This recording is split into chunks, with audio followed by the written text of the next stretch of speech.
Merci Madame la Présidente. Monsieur le Ministre, je souhaiterais vous alerter sur le vent de fronde contre les éoliennes qui s'amplifie dans le pays. À travers toute la France, on recense plus de 2000 associations qui enchaînent les recours contre la quasi-totalité des projets de parcs éoliens.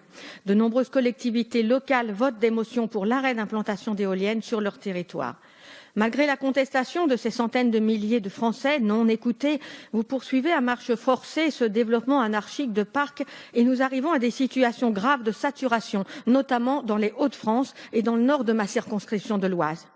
Depuis la suppression des zones de développement éolien, les promoteurs ne suivent plus de règles et d'obscures pratiques dans les processus d'information, de consultation et de décision, sans parler de la corruption financière, sont régulièrement relevées sans émouvoir les pouvoirs publics.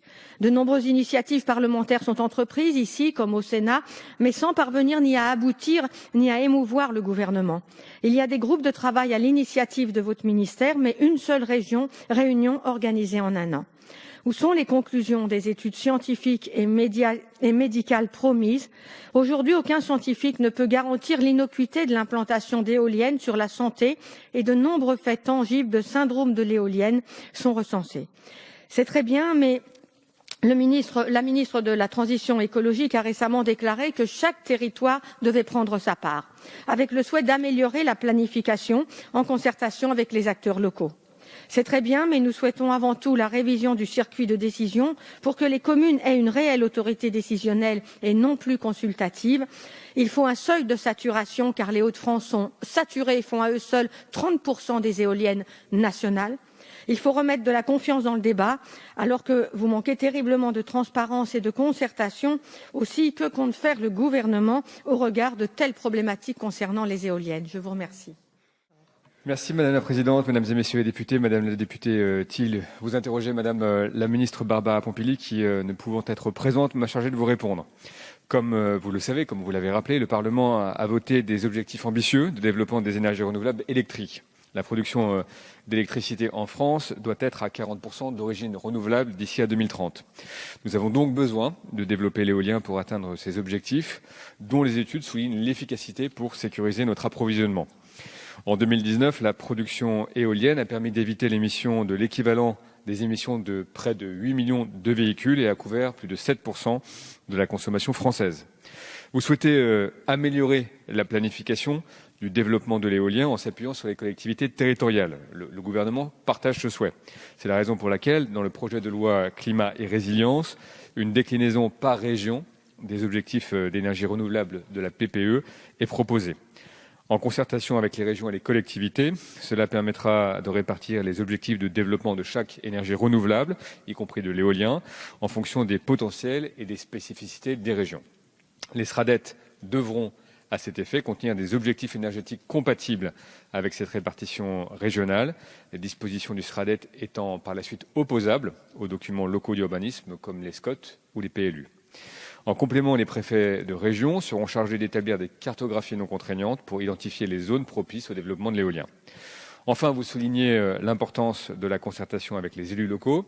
La réglementation garantit déjà leur implication lors du processus d'autorisation d'une installation éolienne et leur avis est systématiquement demandé lors de l'enquête publique. La loi ASAP renforce ce cadre et pour renforcer encore la transparence sur le développement de l'éolien, un site internet accessible à tous sera bientôt mis en ligne. Monsieur le ministre, Madame Thiel. Merci. Leur avis, Monsieur le ministre, est consultatif et non pas décisionnel. Plus de 15 000 éoliennes terrestres devraient être installées sur le territoire français à l'horizon 2035. Et cela entraînera une artificialisation massive des sols ruraux et la constitution de colossales déchetteries industrielles si aucune mesure n'est prise pour contraindre les promoteurs à démanteler et à recycler l'ensemble des matériaux qu'ils auront disséminés à la surface et dans le sol français. L'arrêté du 22 juin 2020 fixe des règles applicables au démantèlement de ces installations. Elles sont incroyablement laxistes et le suivi environnemental des règles de gestion des déchets et la remise en état des sites. Il s'agit d'une grave carence de l'État à respecter son obligation de protection de la biodiversité, de l'environnement et des citoyens, un véritable délit d'écocide. L'actuel plan de développement de l'Orania de l'éolien est un scandale financier, car c'est une population démunie qui est confrontée à des rouleaux compresseurs financiers et marketing soutenus par une administration soumise aux objectifs définis par le gouvernement. Les subventions consacrées au développement de l'éolien en France s'élèvent à 150 milliards d'euros d'engagement pour les 20 prochaines années et financées par nos impôts. En même temps, les riverains subissent des chutes de valeur de leurs maisons de 30 à 40%. Un scandale environnemental, saturation visuelle, dégradation du cadre de vie, de la protection matrimoniale et environnementale, dévastatrice de nos paysages et atteinte à la biodiversité ne semblent pas émouvoir les habituels défenseurs de l'environnement. Enfin, scandale sanitaire, on ne peut plus ignorer l'émergence des acouphènes, des maux de tête, des vertiges, des états dépressifs, différents symptômes liés aux éoliens. Pour les vaches, c'est une véritable catastrophe car on constate une surmortalité des troupeaux situés à proximité des champs d'éoliens. Il ne faut pas éviter ces sujets et nous ne les éviterons pas.